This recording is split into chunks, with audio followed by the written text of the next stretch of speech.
Alright, nasa na. linya na natin si Comelec Chairman George Garcia. Chairman G, good morning. Si Joel Siweng po ito. Good morning po, Chairman. Magandang umaga po, Sir Joel, Ma'am Weng. Magandang umaga din po sa ating mga kababayan. Dinidiscuss ko nga kay Weng, yung minimum requirement mukhang na-attain naman ni Mayor Guo para siya'y pahintulutan ng Comelec na tumakbo. Chairman. Sir Joel, Ma'am Weng, ilatag muna natin ang Sige nga maganda po. para Sige maunawaan ng mga kababayan natin. Lumalabas base sa aming records na itong nabanggit niyo pong personalidad ay nakapagparehistro muna bilang isang botante ng April 2021. Take note po, Sir Joel, Ma'am Weng, April 2021, lumalabas po ito ay isang taon, isang buwan bago ang eleksyon ng 2022. At nakapagparehistro po siya, malamang-lamang base sa ating umiira na patakaran at batas, na kapag ka magpaparehistro ka, ang kailangan mo lamang ay government-issued ID or barangay certification kung talagang wala na government-issued ID. Madali naman pong kumuha ng government-issued ID, lalo kung kukuha ka ng alimbawa ng lisensya sa pagdadrive, halimbawa, o kahit nga po postal ID, yan po ay government-issued ID. Ang nakakapagtaka po dito, at saka siyempre isang revelasyon din, wala pong nag-oppose o nag-object sa kanyang application for registration bilang isang botante. At ang alam niyo po sa batas natin, para maging botante ka, dapat meron kang 6 na taon o 6 na buwan na pagkakatira doon sa lugar kung saan ka nagpaparehistro at 1 taon sa Pilipinas. Wala pong nag-oppose o nag-object sa kanyang registration, kaya po ang application niya ay na-approve ng Election Registration Board. Ngayon po, dumako po tayo sa filing ng kanyang candidacy. Pag nag-file po kasi ng candidacy, kahit po sa binanggit nyo kanina, na probisyon ng batas, kahit po sa Omnibus Election Code, wala po kaming duty na tingnan mabuti ang lahat. Ang sa amin po, ministerial ang duty. Tatanggapin po namin yung lahat ng pinafile ng candidacy. Sampulan ko po kayo. Hindi po ba may nagpapile ng candidacy for president kasi Bathala daw? Yung mahaba ang buhok na may dalang tungkod. Wala kaming choice. Tatanggapin namin yon. Meron po nagpapile ng candidacy, naniniwala daw sa buwan at mga bituin upang pa-asensuhin ng Pilipinas. Tinatanggap namin ang candidacy. Meron nag-file dyan. Sabi niya, bulong ng mga duwende. Dapat ganito, tatakbo siya kaya aasenso ang Pilipinas. Meron pa nga po, nag-file ng candidacy, 25 anyos siya. Sa candidate for president, 40 ang presidente na anyos. Pero tinatanggap ng Comelec po yan. No choice po ang Comelec kung hindi tanggapin. Yan po, Luisan, pag ikaw ay panggulo, pwede kaming magmoto proprio. Kami mismo, patapos namin tanggapin yan, pagpapahiring lang kami, pwede namin tanggalin ang iyong pagiging kandidato. Pero po yung issue ng age o edad, citizenship, residency, registration bilang botante, at saka po yung literacy, marunong ka bang bumasa at sumulat, yan pong mga qualification yan, hindi pwede ang moto proprio ng Comelec o kami. Kakailanganin po na isang registered voter ang mag-file ng disqualification o cancellation ng candidacy. Saka nangyari po sa kanya, wala po kahit isa na nag-file ng cancellation ng candidacy. So sa ngayon, wala na sa kamay ito ng Commission on Elections. Ganun po ba, Chairman? Ma'am Weng, tama po. Sapagkat ang jurisdiction po ng Comelec ay magmula sa filing ng candidacy hanggang sa proklamasyon. Pagkatapos ng proklamasyon, pwede lang po may magpa-file ng protesta o tawag natin dyan, co-waranto, 10 araw pagkatapos ng proklamasyon. Pagkatapos po nyon, sapagkat sa ngayon ay elective local official na, wala na pong jurisdiction ng Comelec kung hindi nasa ibang ahensya ng pamahalaan ang jurisdiction. Lalo-lalo na ang DILG halimbawa. DILG na. Pero sa Chairman ganito, kung halimbawa po, ngayon na lumabas na yung mga question sa kanyang pagkakahalal o kaya sa kanyang pagkaka-file ng kanyang Certificate of Candidacy and eventually pagkapanalo, kahit po sa ngayon, moto proprio, hindi nyo na siya pwedeng panghimasukan pa. Kung sakali may mag-question sa kanyang pag-upo bilang local official, DILG na po ang direktang reklamo, hindi na sa inyo. Pwede pong DILG, pwede pong sa korte rin mismo o pwede pong sa Office of the Ombudsman kung sakasakali man. Alam niyo po kasi sa Office of the Ombudsman, meron tayong batas, yung ethical standard for government official or employee. Opo. Na dapat lagi kang tapat sa sa tao at sa iyong mga ginagawa. Yung mga ganun po sa ethical standard. Yung po, Office of the Ombudsman administrative case. Ngayon, kung gusto naman pong questionin talaga yung eligibility na talaga bang siya ay citizen of the Philippines. Halimbawa, ang sa batas po natin, ang Solicitor General ang pwedeng mag-file ng tinatawag na petition for quo warranto. Kung natatandaan niyo, Ma'am Weng, Sir Joel, meron tayong isang napakataas na opisyal ng pamahalaan dati. Supreme Court. Kinwestiyon ang eligibility, at ang pinail po ng Solicitor General doon ay yung quo warranto petition. Pwede pong gawin po yun. Ibig Yung sabihin ganun. nun Pero sa ay Comelec po, parang void ab initio, di po pa? Sa simula pa lang ay hindi na dapat. tama po kayo. At sa amin po, sa fight lang ng Comelec, kung sakali pong October 1 to 8, filing ng candidacy, at halimbawa yung mga personalidad na ganyan ay magpa-file, aabangan po namin kung bigla may magpa-file ng cancellation, disqualification, upang this time magkaroon ng jurisdiction ang Commission ng Election. Kaya pa ba ng COMELEC kung sakasakaling may mag-iisip na, teka sandali, yung mga pagsansala, kinakailangan nating higpitan, yung eligibility issue, Chairman, kung iaatang pa sa COMELEC yan, yung bang sasalain ninyo bago nyo tuluyang tanggapin yung Certificate of Candidacy o COC nung gustong tumakbo, kakayanin pa ba ng COMELEC na trabahuhin yun o sobra na kayo sa trabaho? Sir Joel, kaya naman namin po, kaya lang illegal po yun kasi hindi yun ang pine-prescribe ng ating batas. Ang pine-prescribe basta po kumpleto ang nakalagay sa form of candidacy, napila pa lahat, tapos napanumpaan, yan po ay tatanggapin namin at walang dapat kalakip na ilalagay doon. Halimbawa po, hindi po required na maglagay ng birth certificate dahil po wala namang sinasabi sa batas. Number 2, paano mo papatunayan halimbawa ang pagiging citizen mo? Dadalhin mo ba si nanay at si tatay mo? Tayo ba, nung pinanganak tayo, may ginawa po ba tayo para patunayan na tayo ay Filipino citizen? Wala po. Sapagkat nakalagay sa batas, sa ating saligang batas, sino ang mga citizen of the Philippines? Number 2, yung mga nanay at tatay or tatay ay citizen ng Pilipinas. So kung nanay at tatay ni Sir Joel ni Ma'am Weng ay Pilipino, Pilipino po tayo. Dalawang klase ang pagiging Pilipino sa Pilipinas. Natural born at saka naturalized. Yung natural born, wala ka nang gagawin pa na iba. Yung naturalized, dati kang foreigner, pagkatapos magaling ka sa basketball, halimbawa, ayun, binigyan ka ng citizenship, naturalization ang tawag doon. Sa pagiging mayor, ang sabi, must be a citizen of the Philippines. Anong ibig sabihin po dyan? Whether natural born or naturalized.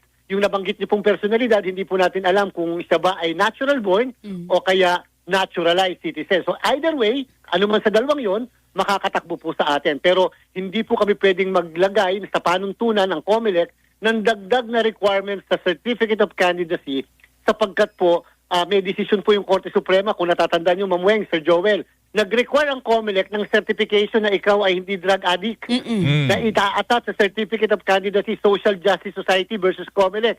Diniklara pong unconstitutional yon ng Korte Suprema sapagkat ang sabi ng Supreme Court, hindi kayo pwedeng magdagdag ng mga requirements o kwalifikasyon na wala naman sa batas o sa konstitusyon. Paano So, po kung amyendahan yung Omnibus Election Code at magdagdag ng mga requirements para po doon sa pagpa-file ng Certificate of Candidacy para masigurado nating nasasala talaga yung mga tumatakbot na nanalo sa mga elective positions sa atin? Will that work? Yeah po, welcome na welcome po yan, Ma'am Weng, para po at least authorizado na kami ng isang batas. At least po, ang batas na mismo nagsabi na dapat, tingnan nyo, may kalakip dapat na birth certificate ang ating mga certificates of candidacy. Lahat ngayon po, obligadong mag-attach ng birth certificate. At therefore, matitignan namin mabuti ngayon yung birth certificate kumpara doon sa kanyang certificate of candidacy. Kasi nga po, sa kasalukuyan, hindi na po pinalagay yon dahil ang sabi siguro ng ating mga legislators o yung ating mga sa Kongreso na gumawa ng batas natin, total naman daw siguro dahil ito'y pinanumpaan and therefore pwedeng makasuhan ng perjury yung nanumpa dito, yung tinatawag na misrepresentation. Kaya lang kung pag ganito nakalusot na, tapos na yung kung sinadyaman o hindi, yung quote-unquote panloloko, Chairman. Talaga po, Ma'am Weng, Sir Joel, yung binanggit niyo po kanina sa simula pa lamang, dito po papasok ang vigilance ng lahat. Hindi lang po ang COMELEC. Kasi nga po tali ang kamay namin sa kung ano yung batas. We cannot go beyond. Kasi po pag lumampas kami, excess of jurisdiction na naman yung grave abuse of discretion amounting to lack or excess of jurisdiction. Dapat po, yung mga mamamayan sa isang lugar, alerto po tayo. Kahit yung mga kalaban sa mga politika, alerto tayo. Talaga bang qualified yan? Talaga bang taga dito yan? Talaga bang yan ay citizen ng Pilipinas? Take note po. Ang requirement po o yung kwalifikasyon ng citizenship at residency Ang tawag po dyan, Sir Joel Mamueng, continuing qualification. Kunyari po sa simula, ikaw ay taga dyan talaga sa lugar na yan, nanalo ka, naging mayor. Abay, nung mayor ka na, bigla kang nalipat ng lugar. Lumipat ka ay, dapat tanggal ka sa pagiging mayor sapagkat continuing qualification yung residency. Nung tumakbo ka, Pilipino ka. Nung pagkatapos na namamahala ka na, bigla kang naging citizen ng ibang bansa, tanggal ka. Kasi continuing qualification ang citizenship. Anytime po, pwedeng ma-raise ang issue ng citizenship na question. So sa ganitong punto pala, Joel, Chairman, kung halimbawa merong question sa pagkatao, kwalifikasyon, citizenship ng isang tatakbo, kapag siya ay nakapag-file na ng COC, the moment it is filed, doon ka na dapat mag-file ng opposition at saka kikilos lang ang COMELEC dahil hindi kayo pwede mag-moto proprio, Chairman.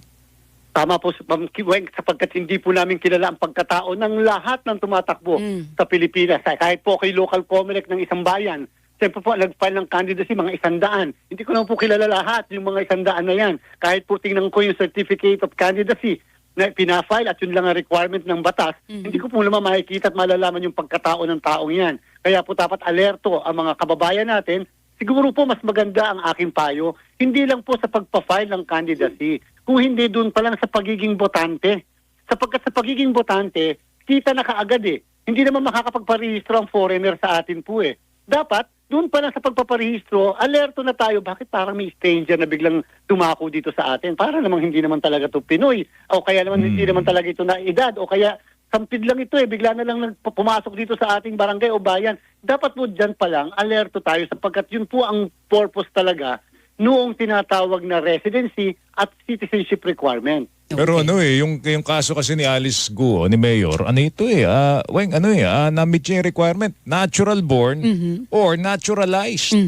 Maaaring naturalize siya, diba? Kasi 2005 pa rin, nakikita na ni Kapitan bakit nandun nga yung registration niya ay 17 years after? Ayun nga lang, ang, yung point of contention siguro, nandun sa birth certificate, Yes. yung kinuha nila sa ating Philippine Statistics Authority. Pero siguro, ang dapat puntiryahin dito, yung issue ng conflict of interest. Pwede. Dahil nauugnay siya doon sa Pogo, puro kalokohan ginagawa ng Pogo doon eh. Diba? So yun ang dapat, pero kasi sa totoo lang, maraming mga sa Amerika lang eh. Diba si Barack Obama, African Yes. yan eh. Oo. So sa Peru, yung isang presidente Hapon. Oo. Diba may mga ganun eh. No? Basta ikaw naman. Sir Joel. Go ahead, sir. Ma'am Weng, Sir Joel, alam niyo po, if I may, hindi naman po talaga basta-basta malalaman ang pagiging citizen o hindi citizen ng isang tao. Sapagkat ipinipresume natin ang lahat. Basta ang nanay at tatay mo ay Pilipino na citizen ka. Ang dami po dito sa ating bansa na pag tinrace mo ngayon,